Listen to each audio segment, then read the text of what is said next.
നിങ്ങളുടെ ജീവിതത്തിൽ ഒരു എംറ്റി ആയിട്ട് തോന്നുന്ന ചില ഏരിയകളുണ്ട്, ഒരു എംറ്റിനെസ് ഫീൽ ചെയ്യുന്ന ചില സബ്ജക്റ്റുകളുണ്ട്.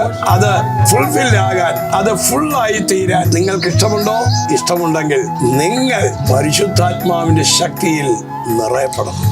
പരിശുദ്ധാത്മാവിന്റെ ശക്തിയിൽ ജീവിക്കുക. പരിശുദ്ധാത്മാവിന്റെ ശക്തി വരുമ്പോൾ നാം പോകേണ്ട വഴിയിൽ അത് നമ്മെ ഗൈഡ് ചെയ്യും. Romance chapter 15:13. എന്നാൽ പ്രത്യാശ നൽകുന്ന ദൈവം പരിശുദ്ധാത്മാവിന്റെ ശക്തിയാൽ നിങ്ങൾ പ്രത്യാശയിൽ സമൃദ്ധിയുള്ളവരായി വിശ്വസിക്കുന്നതിനുള്ള സകല സന്തോഷവും സമാധാനവും കൊണ്ട് നിങ്ങളെ നിറയ്ക്കുമാറാകട്ടെ. പരിശുദ്ധാത്മാവിന്റെ ശക്തി നമ്മുടെ മേൽ വരുമ്പോൾ നമുക്ക് പ്രത്യാശ ലഭിക്കുന്നു, സമൃദ്ധി ലഭിക്കുന്നു, ആ വിശ്വാസം വർദ്ധിക്കുന്നു, സന്തോഷം ലഭിക്കുന്നു, സമാധാനം ലഭിക്കുന്നു.